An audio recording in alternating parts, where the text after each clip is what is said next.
I'm Andrew. I'm Cassandra. And I'm Dominic. And this is our ethics report on the Hyatt Regency Walkway Collapse. Also, this is a picture of the atrium inside the hotel itself. So we have the 4-story bridge suspended, and then the 2nd story right here. These are the two that ended up falling in the disaster. So before I talk about the design, the final design here, a little backstory. So this is in Kansas, summer of 1981. There's about 1,600 people attending a dance ball at the time. So there's a lot of people, extra people in the hotel itself. But the design was so flawed that there actually wasn't that many people on the bridges whenever it fell. So it actually was just a horrible design overall. It didn't really matter that the dance was going on. That just made it more tragic for the outcome. So this is the final design we ended up going with. It essentially doubled the load. The original design was solid steel beams, and then they changed it to split because it was easier to install. So yeah, the fabricators wanted to change the design. The new shop drawings were approved by the engineers. They were changed by the shop and then sent to the engineers for the stamp of approval. And the original design didn't even meet the code. It was about 60% of the Kansas ordinance of the engineers. So they had to switch it anyways. And they needed to change a lot of stuff. So when the walkway collapsed, the rods pulled through the walkways, and so the 4th floor walkway fell down onto the 2nd floor walkway, which fell on the 1st floor of the atrium, and this caused 114 people to die and over 200 were injured.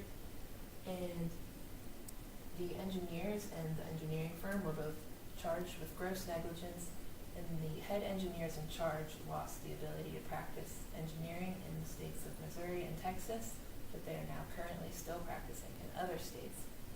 And the engineering firm lost its authority as an engineering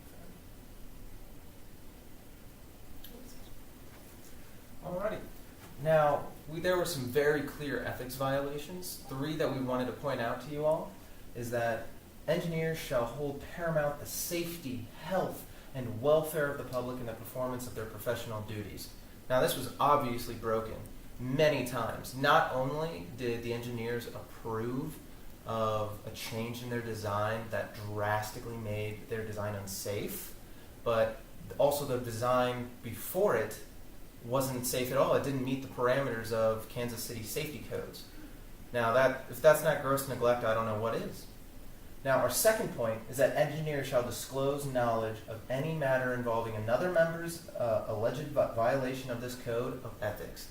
Now, there was more than just the 2 main engineers working on this. There had to be a whole team.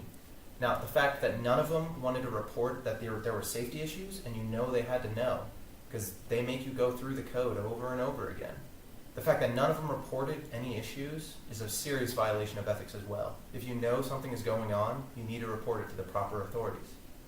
Now, our third violation, engineers should acknowledge and correct errors they make. 2 months before the bridges actually collapsed, during construction, the roof fell in. And the main engineer said he was going to go in and double check all of his findings, all of the weldings. And that would include the skywalks, the sky walkways. Now, he obviously didn't do that. Otherwise, he would have noticed one of his errors. So he blatantly saw roof collapse, let me cover this up, brief as possible, save money, versus protect the safety of the people and make sure that his designs were okay.